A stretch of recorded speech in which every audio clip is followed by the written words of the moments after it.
Welcome to the Lions Roar News Center, beloved fans. If you haven't subscribed yet, don't waste any time. Click the subscribe button to stay updated on all the latest news and updates about your favorite team. Today, we're diving into the situation surrounding A.A. Milano, a key Lions player whose promising performance has been overshadowed by injuries since he officially joined the starting lineup in Week 14 of last season and in the playoffs. A.A. Mangu has been one of the standout defenders for the Detroit Lions and one of the best safeties in the league.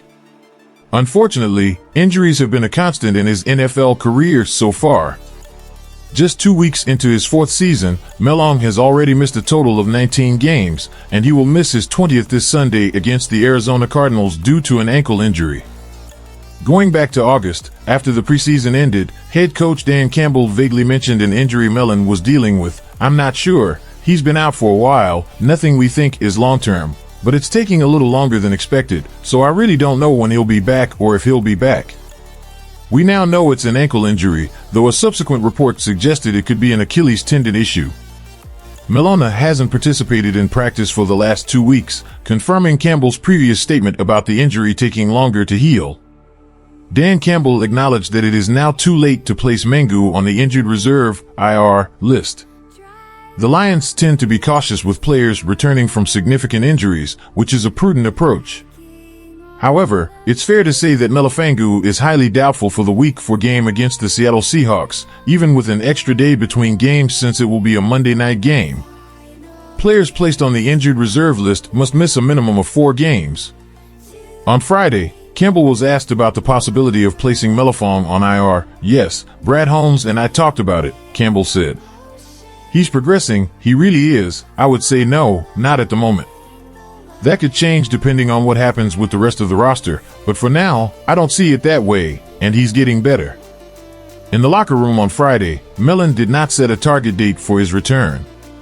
He acknowledged the natural frustration and expressed his desire to return as soon as possible.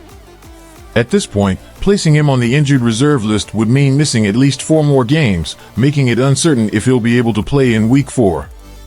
If he's fit to play against the Seahawks, it's likely that he'll play with a limited snap count, a strategy the Lions have used before, like with DJ Reader in Week 1. Public optimism and uncertainty surrounding injury recoveries always go hand in hand. However, there's no denying that Mopon has essentially missed all practices for over a month.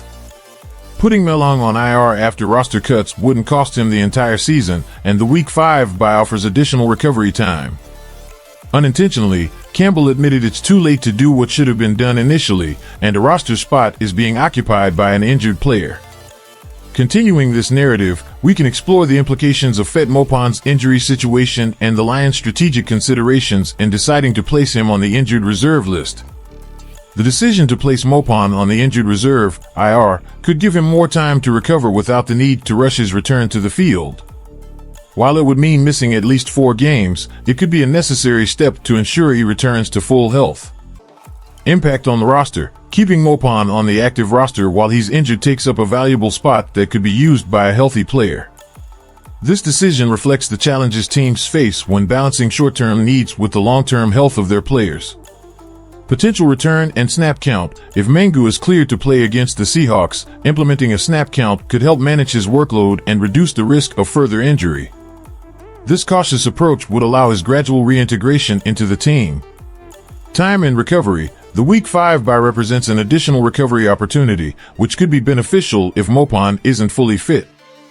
This break could be used strategically to ensure he's ready for the rest of the season. Management and coaching decisions. Coach Dan Campbell's acknowledgement of the situation highlights the complexity of managing injuries within a team.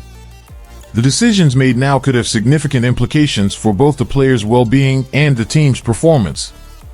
Navigating injury recovery requires careful consideration of both immediate and future impacts, and the Lions need to weigh these factors when dealing with Mopon's situation as part of the team's overall strategy. Now we want to hear from you, fans. What do you think about Milano's situation? Should the Lions have handled it differently? Share your thoughts in the comments below, and don't forget to subscribe to Lions Roar News Center for more exciting updates.